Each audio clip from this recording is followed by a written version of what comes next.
야곱이 눈을 들어보니 에서가 400명의 장정을 거느리고 오고 있는지라.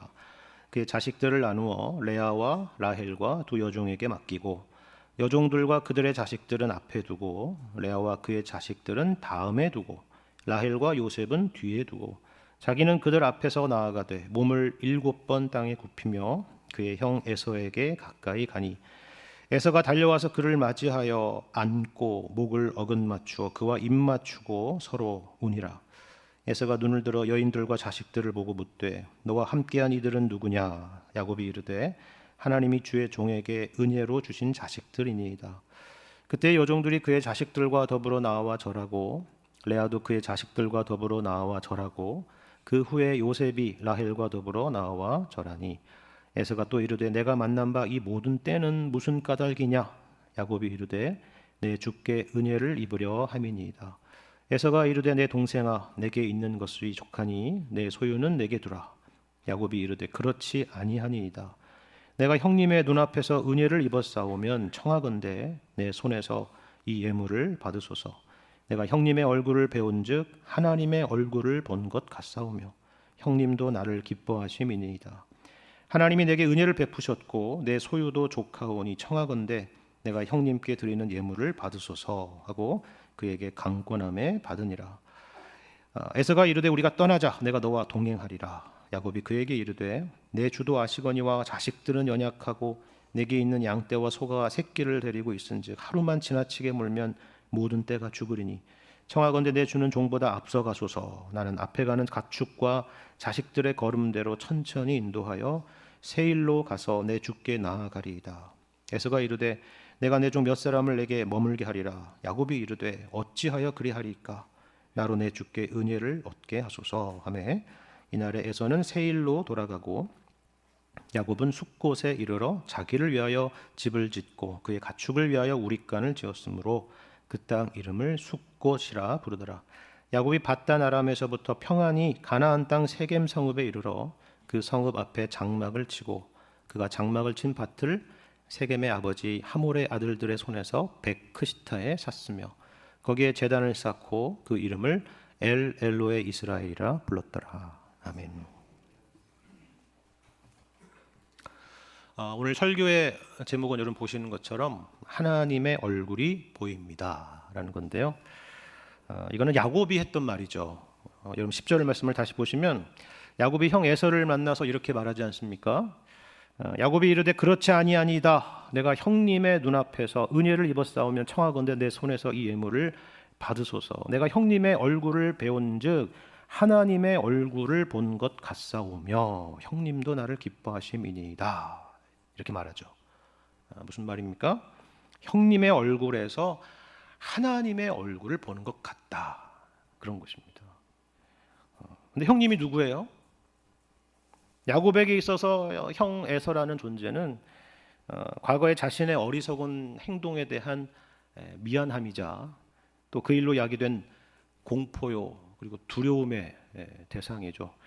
그리고 무엇보다도 에서는 우리와 같은 사람입니다. 그렇잖아요. 근데 그 얼굴에서 하나님의 얼굴을 보는 것 같다라는 것입니다. 그저 아부였을까요? 생존 본능이고 그냥 살기 위한 몸부림이었을까요? 형님 얼굴에서 보니까 빛이 납니다. 제가 살아보니까 형님만한 사람도 없더라고요. 이제야 형님의 소중함을 깨닫습니다. 그런 의미입니까? 아니요, 전혀 그렇지 않습니다. 이건 그냥 나온 말이 아니라는 거예요. 여러분이 성경을 자세히 보시면 누구나 알 수 있는 것입니다. 왜냐하면 창세기 본문은 이것을 보라고 우리에게 의도적으로 알려주고 있기 때문입니다. 어떤 면에서 그렇습니까? 여러분 여기 하나님의 얼굴이라고 하는 이 표현이 바로 앞장에 있기 때문이에요. 혹시 지난주일 말씀 기억하십니까? 야곱이 야복 나루터에서 어떤 사람과 씨름을 하게 되었죠. 그리고 그 사람이 범상한 사람이 아니라 신적인 존재라는 것을 야곱은 깨닫습니다. 그래서 그곳의 이름을 브니엘이라고 명했다라고 기록하고 있죠. 바로 이 브니엘이라고 하는 이 단어가 하나님의 얼굴이라는 뜻을 갖고 있기 때문입니다. 그러니까 풀어서 설명하자면 이런 거죠. 새벽에도 하나님의 얼굴을 봤고 지금 형 에서의 얼굴에서도 역시나 하나님의 얼굴을 보고 있다라고 말하는 셈입니다. 그래도 이건 다르지 않습니까? 새벽의 야복 나루터에서는 분명히 하나님의 얼굴이지만 이건 누가 봐도 에서의 얼굴이지 하나님의 얼굴은 아니잖아요. 우리는 그렇게 생각하죠. 맞습니다. 당연한 것입니다. 누가 아니랍니까? 그렇죠? 근데 그럼에도 불구하고 이런 동일한 표현이 오늘 본문에도 동시에 등장한다라고 하는 것은 뭔가 여기에 중요한 의미가 있기 때문이겠죠. 그저 생존 전략이나 아부가 아니라 이것이 진정으로 야곱의 진실된 표현이라고 한다면 바로 여기에는 우리가 이 땅을 살아가면서 눈에 보이지는 않지만 하나님이 살아계신다라고 하는 그 믿음을 가지고 살아가는 이 놀라운 신비에 대한 뭔가 중요한 설명이 될 수 있을 것이다 라는 것입니다. 오늘 우리는 이 말씀을 통해서 이 부분을 함께 생각해 보려고 하는 것입니다. 당연한 말이겠지만 사실 이것은 우리와 무관한 말씀이 아닙니다.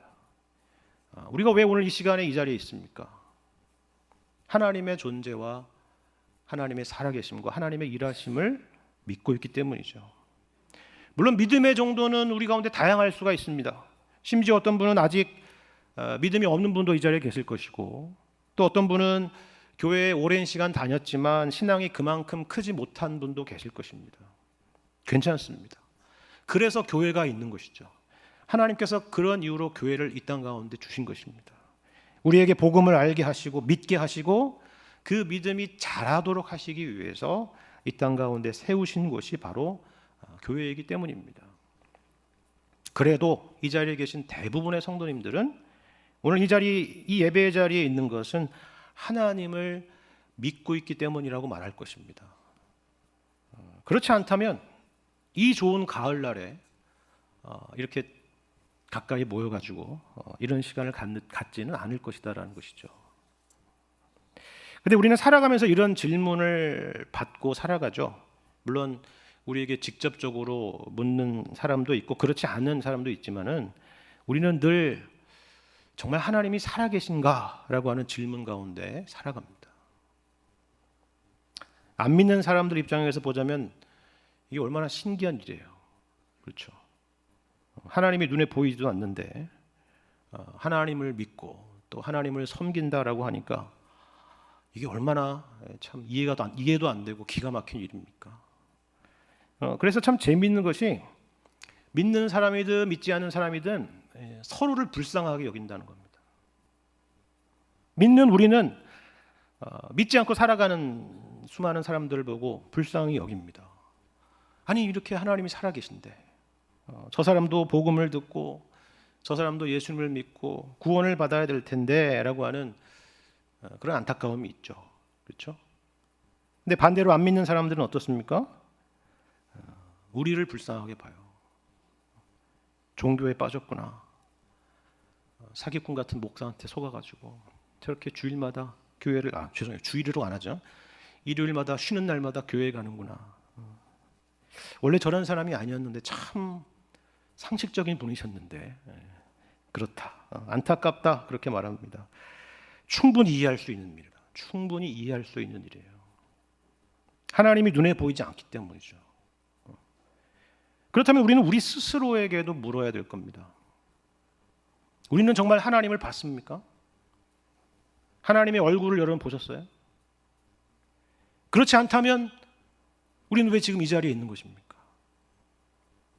이게 참 어려운 질문이면서도 참 중요한 질문입니다. 그렇다면 좀 쉬운 질문을 해보죠. 오늘 본문의 이 야곱은 하나님의 얼굴을 진짜로 봤을까요? 아니면 보지 않았을까요? 아까 브니엘이라고까지 했으니까 당연히 봤겠죠. 근데 여러분 이 말씀을 한번 보십시오. 우리 지난주에 봤던 말씀 창세기 32장 30절과 31절 이 두 절의 말씀입니다. 이렇게 말씀합니다. 그러므로 야곱이 그곳 이름을 브니엘이라 하였으니 그가 이르기를 내가 하나님과 대면하여 보았으나 내 생명이 보존되었다 함이더라. 그가 분이엘을 지날 때에 해가 돋았고 그의 허벅다리로 말미암아 절었더라. 여러분 이 30절과 31절을 비교해 보면 참 흥미롭지 않습니까? 여기 30절에는 분명히 야곱이 하나님과 대면하여 봤다 이렇게 기록하고 있잖아요. 근데 여러분 31절에 어떻게 되어 있어요? 분이엘을 지날 때에 해가 돋았다 이렇게 말씀하고 있기 때문입니다. 이게 무슨 말이에요? 그러니까 이 분이엘을 지나기 전에는 해가 아직 뜨지 않았다는 거잖아요. 그렇죠? 야곱이 씨름을 할 때에는 캄캄하고 어두웠다는 얘기입니다. 뭐 요즘같이 이게 전기가 일상인 시대이고 이런 서울 같은 도시에는 뭐 밤이 되어도 환하고 그렇겠지만 여러분 어두운 밤에 시골 같은 산 속에 들어가 있다고 생각을 해보십시오. 말 그대로 정말 칠흑 같은 어둠이죠. 한 치 앞도 알 수 없는 그런 어둠입니다. 그런 깊은 밤입니다. 뭐 물론 뭐 달이 떠 있을 수도 있고 뭐 별빛도 있었을 것이고 뭐 구름이 가렸을지 안 그랬을지 그런 거는 잘 모르겠어요. 그래도 뭐라도 희미하게 보이지 않았겠습니까? 그렇죠? 그랬을 수도 있습니다. 근데 그게 핵심이 아닙니다. 여러분 여기 30절과 31절을 종합하자면 이거 아니에요?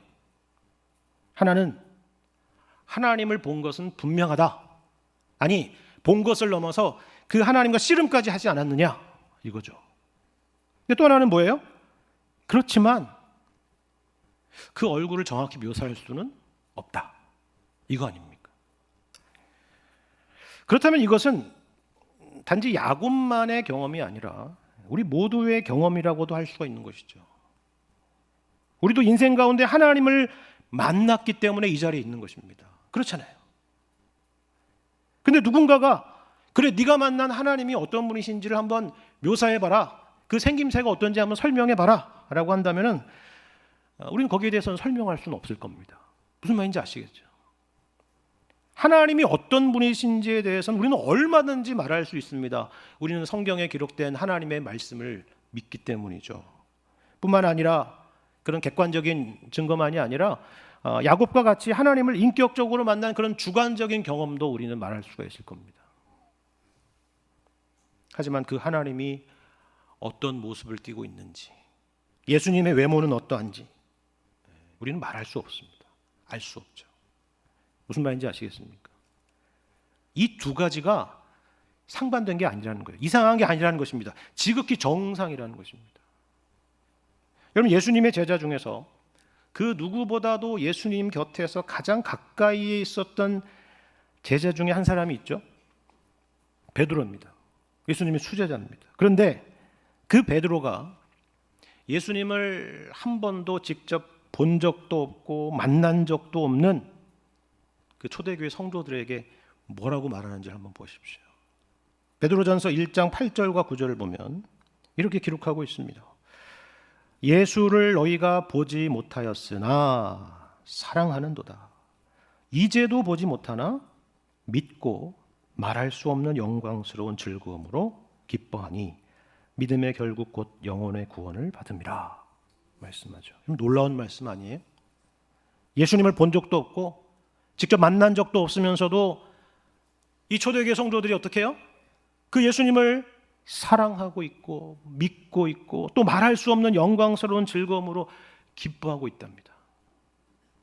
그러니까 무슨 말이냐면 너희의 경험이나 나 베드로의 경험이나 서로 다르지 않다는 것입니다.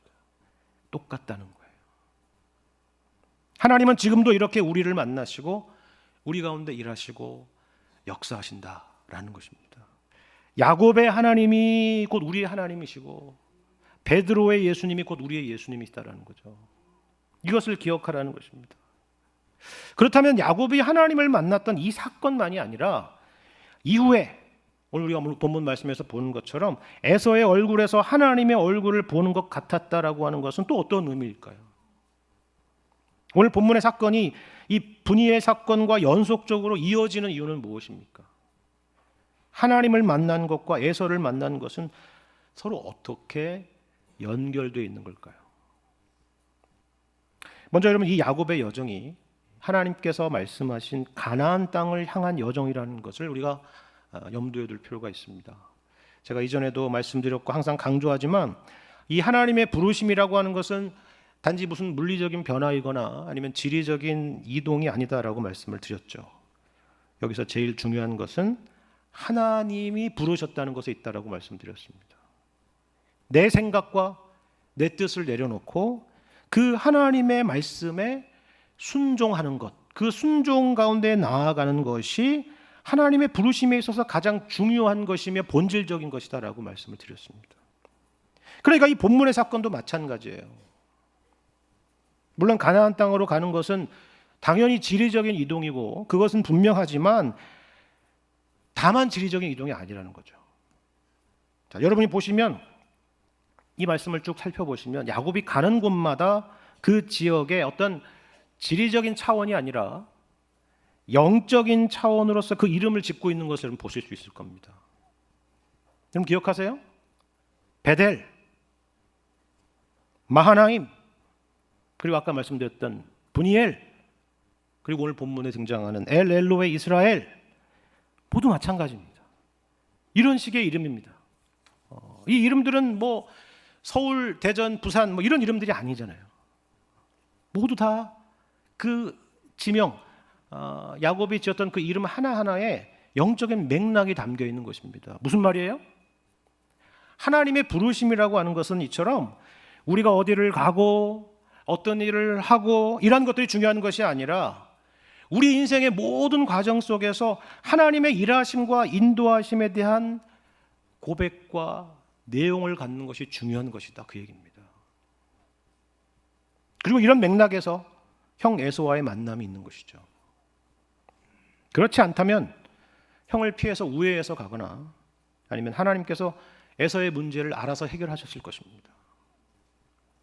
하지만 하나님께서 형 에서를 만나는 길로 인도하시고 있다라는 것은 여기에 바로 하나님의 인도하심이 있다.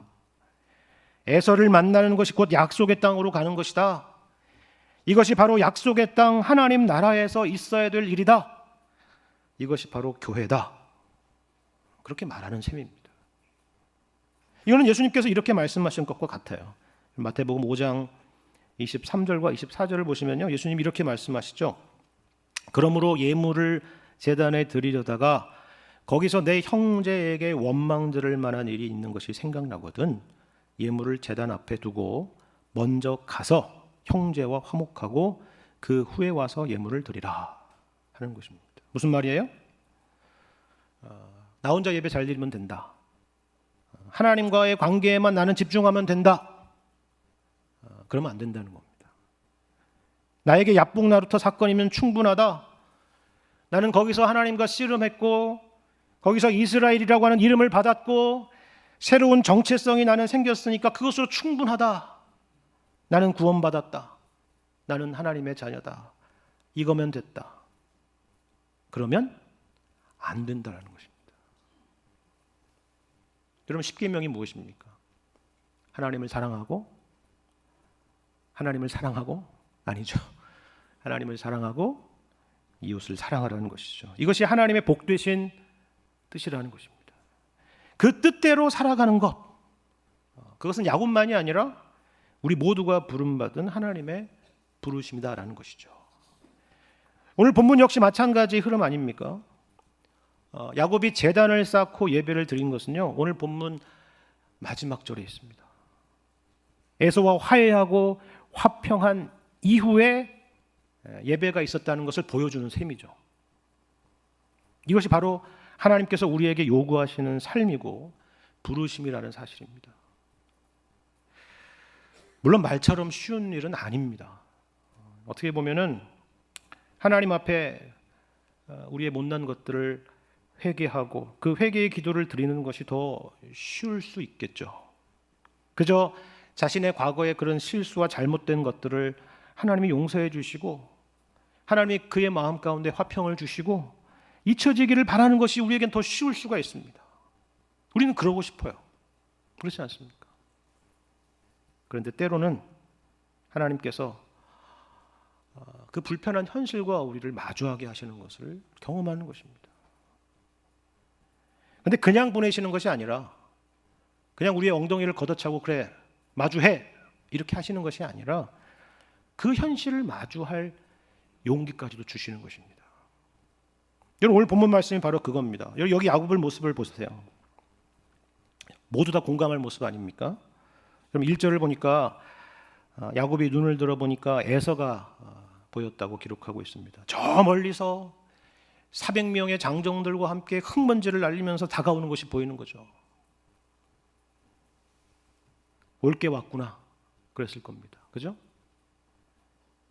야곱도 마음의 준비를 합니다. 그리고 흥미로운 것은 이 와중에 가족들의 대여를 정리하고 있는 모습이에요. 여러분 2절을 보시면 뭐라고 되어 있습니까?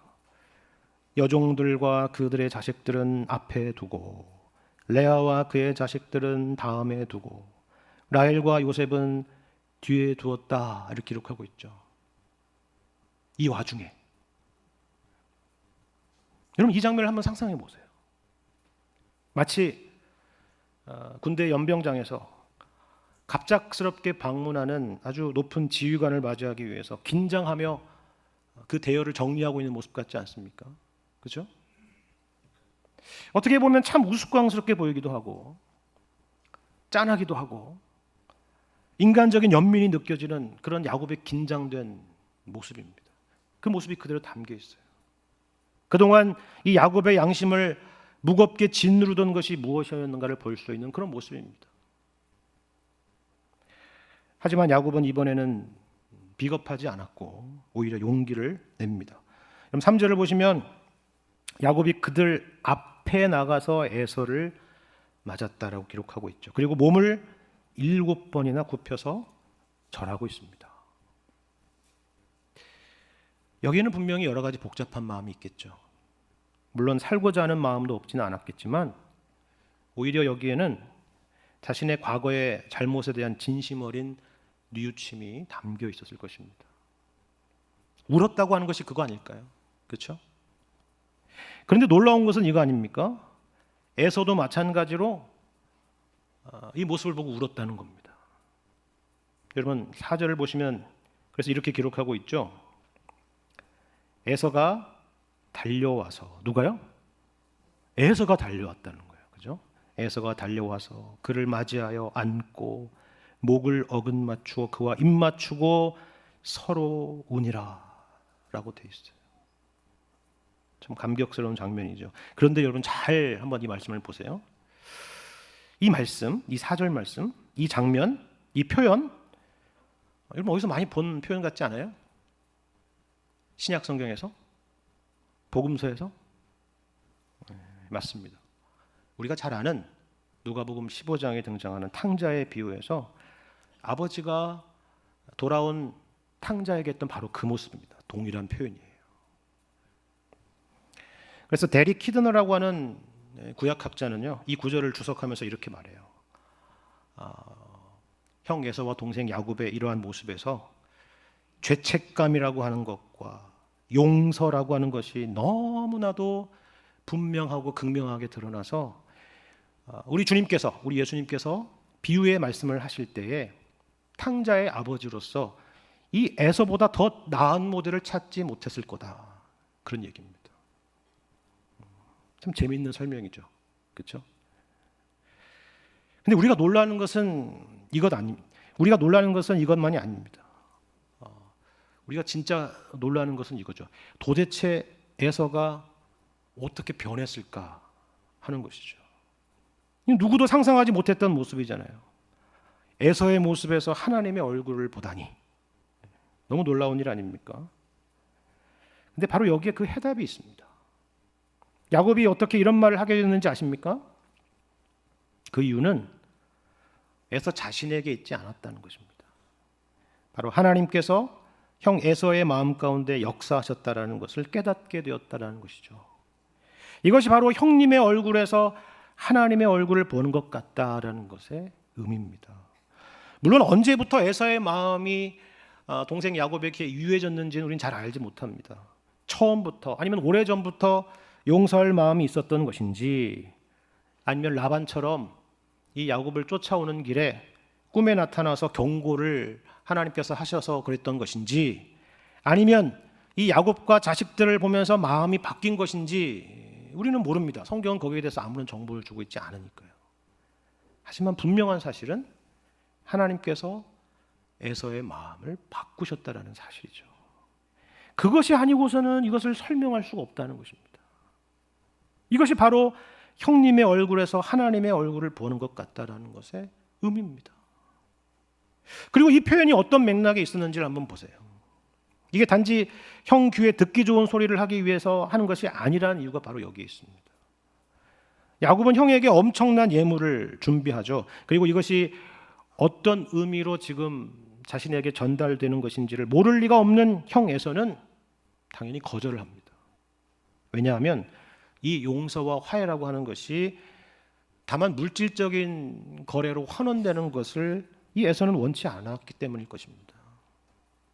형의 용서도 분명한 진심이었을 테니까요. 하지만 야곱은 끝까지 형이 이 예물을 받기를 원하죠.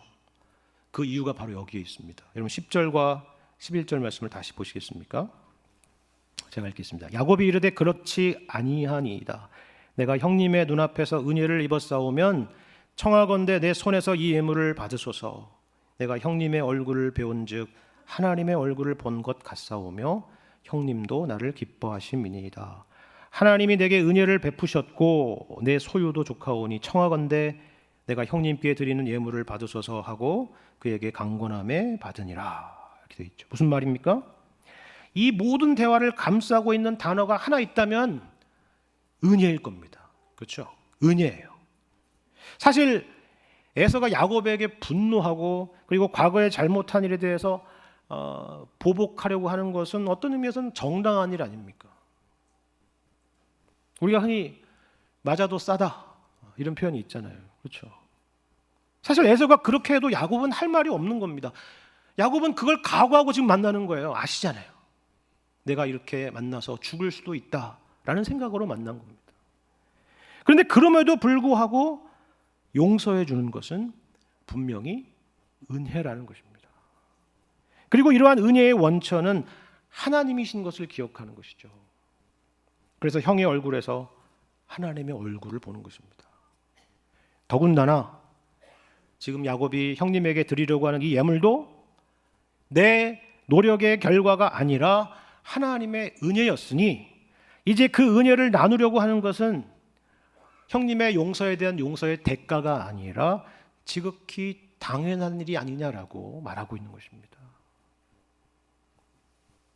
이것이 바로 하나님의 약속의 땅 가나안입니다.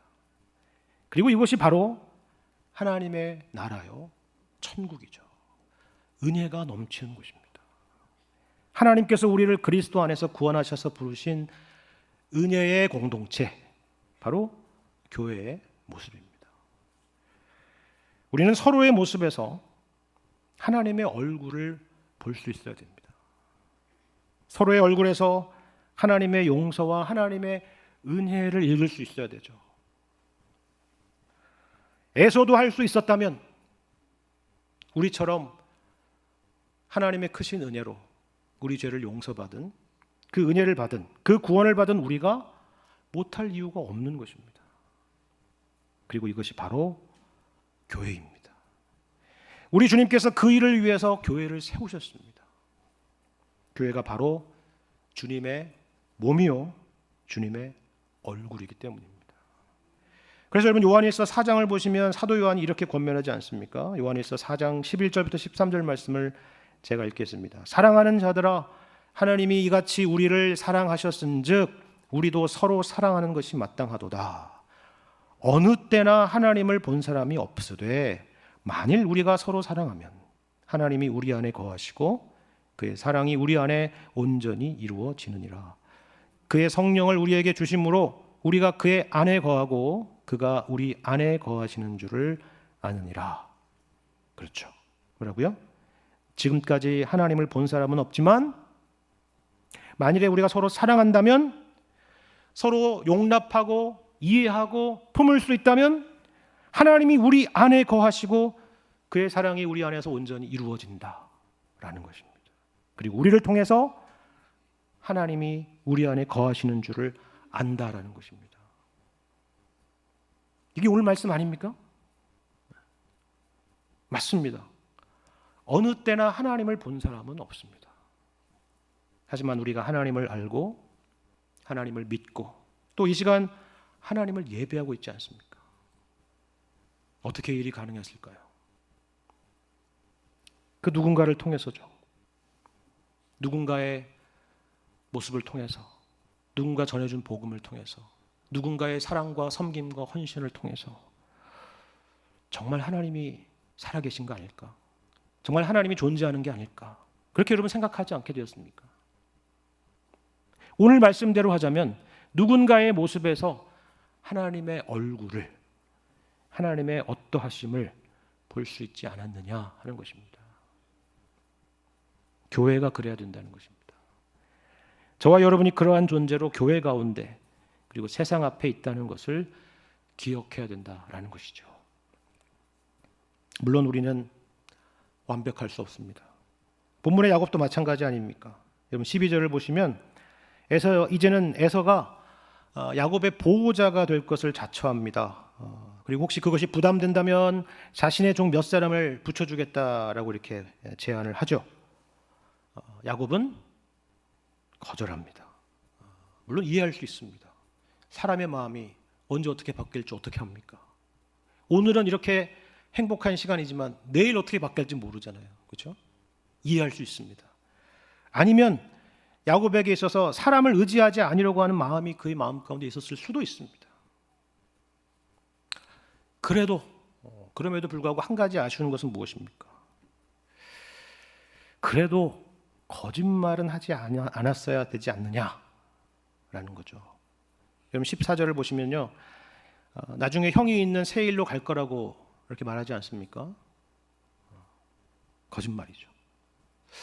차라리 하나님께서 그 땅이 아니라 약속하신 고향 땅 가나안으로 가라고 하셨기 때문이다라고 솔직히 말했으면 어땠을까라는 그런 생각이 들죠. 야곱은 여전히 야곱이구나. 아직 옛 본성이 완전히 사라지지는 않았구나. 그렇게 생각하게 되는 것입니다. 하지만 누가 야곱에게 돌을 던질 수 있을까요? 우리도 마찬가지 아닙니까? 하루아침에 다른 사람이 되는 것은 아니라는 것이죠. 우리가 저 천국에서 주님을 만나는 그날까지는 우리 모두가 사실 그렇게 사는 것입니다. 다만 오늘 말씀에서 우리에게 교훈하는 한 가지 중요한 사실이 있다면 바로 이것일 것입니다.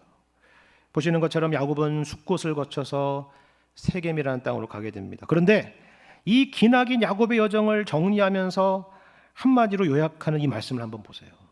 18절을 보시면 여러분 이렇게 말씀하지 않습니까?